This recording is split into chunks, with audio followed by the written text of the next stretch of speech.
Hello students, मैं आकिब खान, जैसे कि आपको पता है आपका साइंस टीचर। आज आपके लिए लेकर आया हूँ हमारा केमिस्ट्री का नया चैप्टर जो है एटम एंड मॉलिक्यूल्स। बेटा, इससे पहले हमने जो केमिस्ट्री में पढ़ा वो पढ़ा है मैटर के बारे में। मैटर क्या है, कैसा है, उसकी प्रॉपर्टीज़ क्या हैं, राइट। मैटर प्योर है, अनप्योर है, ये सारी चीज़ें हम पढ़ चुके हैं। अब जब हमने मैटर पढ़ लिया है तो अब हमें ये पता होना चाहिए कि जो मैटर है वो बना कैसे है। ठीक है, कोई भी चीज़ जो है, जैसे कि चेयर है, टेबल है, राइट, एयर है, वाटर है, ये सारे क्या है, ये सारा कुछ मैटर है। अब ये जो मैटर है ये बना किस तरह से है, इसमें ऐसा क्या है कि ये बने हैं, उन चीज़ों को हम पढ़ेंगे। तो all the matters are made up of tiny particles are known as atoms. यानी कि जितने भी ये मैटर हैं, ये मैटर जो है वो आपका टाइनी पार्टिकल से मिलकर बना है, जिन्हें हम कहते हैं एटम्स, राइट। और ये जो एटम्स हैं, ये एटम्स मिलते हैं और बनाते हैं मॉलिक्यूल्स। तो इस चैप्टर में हम लोगों को यही पढ़ना है कि एटम्स क्या है, मॉलिक्यूल्स क्या है, उनकी प्रॉपर्टीज़ क्या है, किस तरह से एक एलिमेंट बन रहा है, ठीक है, किस तरह से हम ये जो फार्मूलेस पढ़ते हैं कि हमने CO2 पढ़ा है प्रीवियस क्लासेस में, H2O पढ़ा है, तो ये कैसे फॉर्म हुआ। ठीक, इसके अलावा इस चैप्टर में हम लोग कुछ न्यूमेरिकल्स भी करेंगे। बड़े इंटरेस्टिंग से न्यूमेरिकल्स होंगे। थोड़ा सा आपको सोचना पड़ेगा, थोड़ा अपना सर खुजाना पड़ेगा कि कैसे होगा, राइट। लेकिन अगर आप इसमें इंटरेस्ट लेके पढ़ेंगे तो ये बहुत ही अच्छा चैप्टर है। और ये एक ऐसा चैप्टर है जो आगे के लिए, यानी जब आप 10th में, 11th में, 12th में जब केमिस्ट्री को पढ़ेंगे तो वहाँ पर इस चैप्टर से आपको बहुत सारी हेल्प मिलने वाली है। तो अब हम आज स्टार्ट करेंगे हमारा नेक्स्ट चैप्टर जो है ये atom and molecules. So okay students, start करते हैं हमारा ये चैप्टर। ठीक, तो इस चैप्टर को हम स्टार्ट करेंगे तो इसमें स्टार्टिंग में हम लोगों को पढ़ना है केमिकल कॉम्बिनेशन के कुछ लॉज को पढ़ना है, ठीक है, कुछ एटॉमिक थ्योरीज को पढ़ना है। इसके बाद में एटॉमिक मास क्या होता है, एटॉमिक साइज़ क्या होता है, ठीक है, उसके बाद में केमिकल फार्मूलेस क्या होते हैं, सिंबल्स क्या होते हैं, ये सारी चीज़ें पढ़ेंगे। तो स्टार्ट करते हैं अपना हम लोग स्टार्ट करेंगे केमिकल रिएक्शन से। ठीक, केमिकल रिएक्शंस होती क्या हैं। देखो बच्चा, केमिकल रिएक्शन को समझने से पहले हम एक सिंपल लैंग्वेज में समझ लेते हैं कि ये रिएक्शंस क्या होती हैं। और ये जो रिएक्शंस है ना, ये कुछ स्पेसिफिक टर्म्स नहीं है, ये नॉर्मल आपके घरों में हो रही चीज़ें हैं जिनको अगर आप ऑब्ज़र्व करते हैं तो आपको पता चलेगा कि हाँ, यहाँ भी कुछ चेंजेस हो रहा है। फॉर एग्ज़ाम्पल, जैसे कि आपकी मम्मी जब किचन में चाय बनाती हैं, राइट, तो वहाँ पर क्या है, चाय बनाने के लिए ऐड किया जाता है वाटर, ठीक है, then milk, sugar and tea leaves, जो चाय की पत्ती होती है वो मिलाते हैं। सभी को आपकी मम्मी ने बॉईल किया।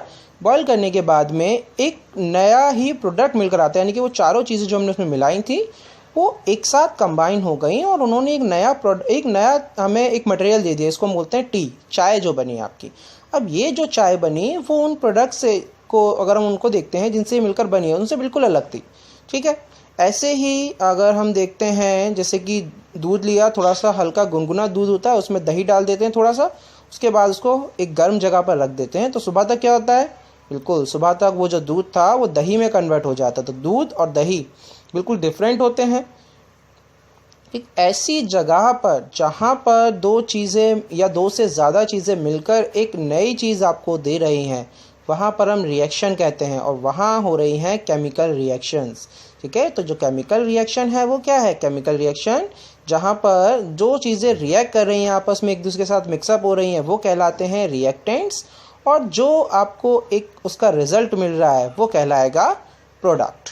ठीक, अब इन रिएक्शंस को समझाने के लिए, इनकी प्रॉपर्टीज़ को समझने के लिए साइंटिस्ट ने इनको एक अलग कैटेगरी में रखा, जिन्हें हमने बोला the law of chemical combinations. अब हम लॉ ऑफ केमिकल कॉम्बिनेशंस को भी देख लेते हैं।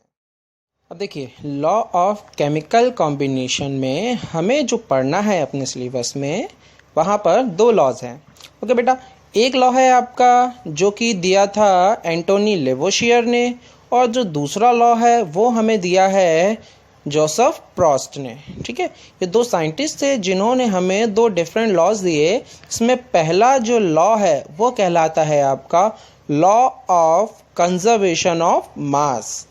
ठीक है, एंड दो सेकेंड लॉ जो कि जोसेफ प्रॉस्ट ने दिया, वो सेकंड लॉ जोसेफ प्रॉस्ट ने दिया, उस लॉ को हम कहते हैं लॉ ऑफ कांस्टेंट प्रोपोर्शन। ठीक है, ये दो लॉज जो हैं वो दिए गए। पहला law of conservation of mass given by Antoine Lavoisier and second is law of constant proportion given by Joseph Proust. अब इन दो लॉज को हम डिस्क्रिप्शन में इसको बिल्कुल डिस्क्राइब करके देख लेते हैं किस तरह से ये लॉज दिए गए थे। ओके बेटा, तो फर्स्ट लॉ जो है हमारा केमिकल कॉम्बिनेशन का वो है आपका law of conservation of mass given bye Lavoisier. अभी जो लेवोशियर थे इन्होंने क्या बोला, इन्होंने बोला कि जो एटम्स होते हैं उन एटम्स में जो उनका जो मास है वो किसी भी केमिकल रिएक्शन में चेंज नहीं होता। ठीक है, फॉर एग्जांपल जैसे कि केमिकल रिएक्शन से पहले और केमिकल रिएक्शन के बाद जो मास रहेगा वो सेम रहेगा। ठीक है, जैसे कि अगर हम बात करते हैं एक नॉर्मल वे में, हम केमिकल रिएक्शन को छोड़ के हम एक नॉर्मल वे में बात करते हैं। हमने 1 लीटर पानी लिया। ठीक, 1 लीटर पानी में अगर हम 2 चम्मच चीनी मिला रहे हैं तो उसमें डिसॉल्व हो जाएगी, और उस पानी का अगर हम वॉल्यूम चेक करेंगे तो ये तो नहीं होगा ना कि वो 1 लीटर पानी जो है वो ज़्यादा हो जाएगा। ठीक, यानी कि अगर हमने देखा तो रिएक्शन तो हुई, जो चीनी थी वो पानी में घुल गई, लेकिन उसका जो वॉल्यूम है वो चेंज नहीं हुआ। ऐसे ही मास क्या होता है, उसका वेट जो है वो चेंज नहीं होगा। राइट, दो ऑब्जेक्ट्स, दो केमिकल्स आपस में मिलते हैं और एक नया प्रोडक्ट दे रहे हैं, तो sum of the mass of the reactants जो रहेगा वो इक्वल रहेगा प्रोडक्ट के मास के। ठीक है, केमिकल रिएक्शन से पहले और केमिकल रिएक्शन के बाद में जो मास है वो अनचेंज रहता है। इस चीज़ को बताया लेवोशियर ने, जिसको नाम दिया गया लॉ ऑफ कंजर्वेशन ऑफ मास।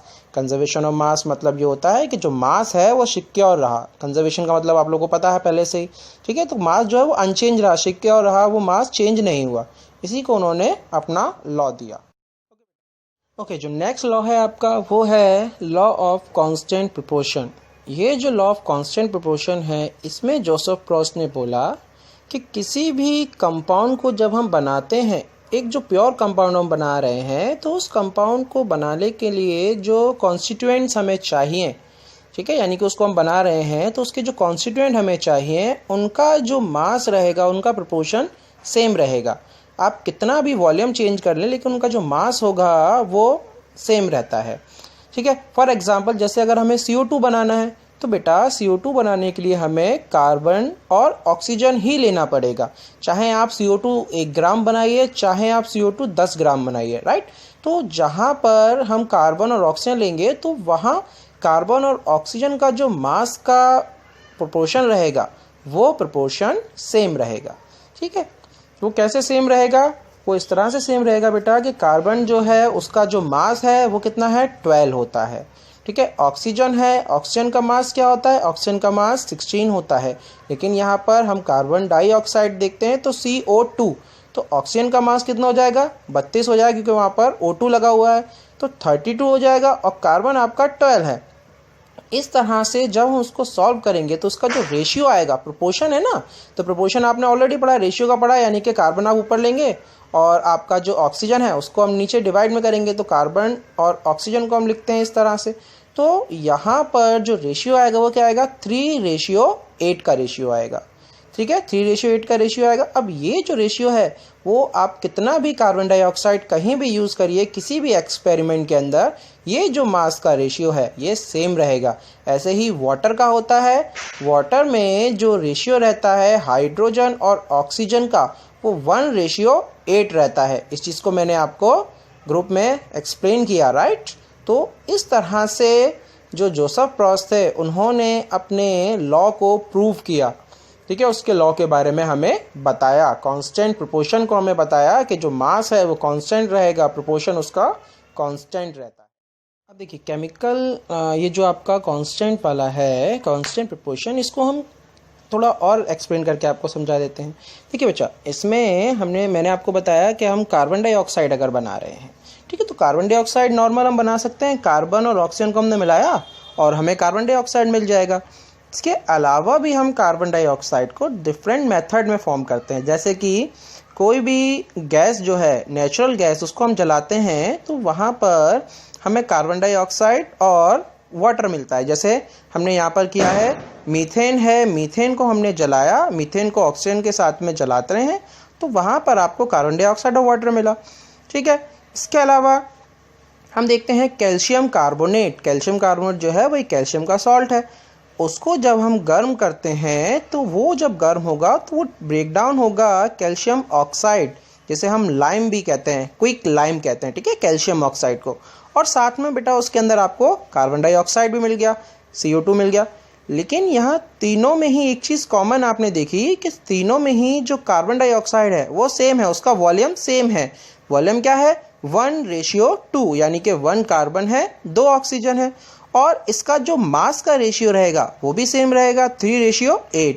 यही है आपका कांस्टेंट प्रोपोर्शन, यानी कि आप किसी भी अमाउंट में, किसी भी रिएक्शन में कोई भी कंपाउंड को जब आप लेते हैं तो उसका जो मास का जो प्रोपोर्शन है और उसका जो वॉल्यूम प्रोपोर्शन है वो फिक्स रहता है, कांस्टेंट रहता है। इसी चीज़ को जोसेफ प्रॉस्ट ने हमें बताया। ओके, अब हम देख लेते हैं एटम के बारे में हमें जो थ्योरीज मिली। ठीक, उसमें सबसे पहली जो थ्योरी एटम को लेकर आई कि एटम क्या है, मैटर किस तरह से एटम से रिलेटेड है, इस थ्योरी को हमें बताया जॉन डाल्टन ने। जॉन डाल्टन नाम के एक साइंटिस्ट थे जिन्होंने सबसे पहले हमें एटॉमिक थ्योरी दी।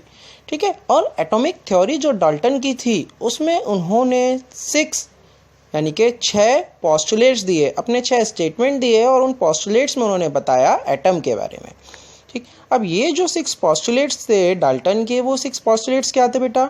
इसमें सबसे पहला जो पोस्टुलेट था वो था कि all the matters are made up of tiny particles and these tiny particles are called atom. यानी कि उन्होंने बोला कि जितने भी मैटर है वो स्मॉल पार्टिकल से मिलकर बना है और उन स्मॉल पार्टिकल्स को हम एटम कहते हैं। ये उनका पहला पॉइंट था। दूसरा पॉइंट उन्होंने दिया कि जो एटम है, एटम इज अनडिविजिबल, एटम को हम डिवाइड नहीं कर सकते। ठीक है, और ना तो हम एटम को बना सकते हैं ना ही हम एटम को डिस्ट्रॉय कर सकते हैं। राइट, ये उनका सेकंड पॉइंट था जो उन्होंने दिया। इसके बाद में उनका जो थर्ड पोस्टुलेट था, वो थर्ड पोस्टुलेट ये था कि जो एटम होते हैं, atom of the same elements have same size, same mass and same chemical properties. यानी कि जो डाल्टन थे, डाल्टन ने अपने थर्ड पोस्टुलेट में कहा कि एक सेम एलिमेंट के अंदर जितने भी एटम होंगे उनका साइज सेम रहेगा, उनका जो मास है वो सेम रहेगा, उनकी प्रॉपर्टीज सेम रहेंगी। ठीक है, इसके बाद उन्होंने जो अपना फोर्थ पोस्टुलेट दिया, उस फोर्थ वाले पोस्टुलेट में उन्होंने बोला कि जो डिफरेंट एलिमेंट्स होते हैं उन डिफरेंट एलिमेंट्स में जो एटम्स रहेंगे वो डिफरेंट रहेंगे, उनका साइज, उनका मास, उनकी प्रॉपर्टीज़ जो हैं वो बिल्कुल एक दूसरे से डिफरेंट रहेंगी। ये तो ये जो था वो उनका फोर्थ वाला पोस्टुलेट था। उसके बाद फिफ्थ पॉइंट जो था उनका, जो फिफ्थ पोस्टुलेट था, उन्होंने बोला कि जो एटम है वो कंबाइन होते हैं और कंबाइन होने के बाद में एक कांस्टेंट, एक रेशियो फिक्स करके एक कंपाउंड को बनाते हैं। ठीक है, उसके बाद उनका जो लास्ट पोस्टुलेट था, वो लास्ट पोस्टुलेट जो था उसमें उन्होंने बोला कि जो एटम्स हैं वो एटम्स आपस में मिल रहे हैं और मिलने के बाद में वो किसी भी कंपाउंड का मास बना रहे हैं। ठीक, तो ये जो थे वो उनके पोस्टुलेट्स थे, यानी कि वो पॉइंट जो न्यूटन ने दिए थे। लेकिन क्या ये सारे ही सही थे? बिल्कुल नहीं। इसमें से आगे जब डिस्कवरीज हुई, आगे जो साइंटिस्ट आए, उन्होंने देखा कि बहुत सारी ऐसे पॉइंट्स हैं जो न्यूटन ने बोला लेकिन आगे जाकर वो गलत साबित हुए। उन्हें कहा जाता है ड्रॉबैक्स ऑफ। ओके, अब जो ड्रॉबैक्स थे डाल्टन्स की एटॉमिक थ्योरी के ड्रॉबैक्स हम देख लेते हैं। जैसा कि पहली पॉइंट जो उन्होंने बोला कि एटम जो है वो स्मॉलेस्ट पार्टिकल है, उसको हम डिवाइड नहीं कर सकते, जो कि आगे जाकर गलत साबित हुआ। Atom can be divided into सब एटॉमिक पार्टिकल्स। आगे साइंटिस्ट आया और साइंटिस्ट ने उस एटम को 3 सब एटॉमिक पार्टिकल्स में डिवाइड किया, जिन्हें हम बोलते हैं इलेक्ट्रॉन, प्रोटॉन एंड न्यूट्रॉन। तो पहला पॉइंट जो था कि एटम, उन्होंने बोला था कि एटम को हम डिवाइड नहीं कर सकते, वो कम्प्लीटली रॉन्ग हो गया। लेकिन उसके साथ उन्होंने ये भी कहा था कि एटम को हम ना तो बना सकते ना ही डिस्ट्रॉय करते, वो पॉइंट उनका सही था। लेकिन एटम अनडिविजिबल है, वो उनका गलत पॉइंट था।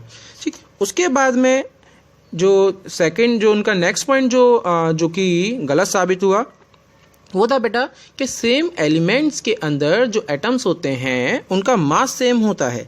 ठीक, जो कि आगे जाकर वो भी गलत साबित हुआ। क्यों? जब आगे डिस्कवरीज हुई आइसोटोप्स की। आइसोटोप्स क्या है? आइसोटोप्स यानी कि एक ही एलिमेंट में दो डिफरेंट मासेस देखने को मिलते हैं, यानी कि उनका जो नंबर है वो सेम रहेगा लेकिन उसका जो मास होगा वो डिफरेंट होता है। उसको हम कहते हैं, ऐसे कंडीशन में जो एलिमेंट्स बने हमारे, वो हमारे कहलाते हैं आइसोटोप्स।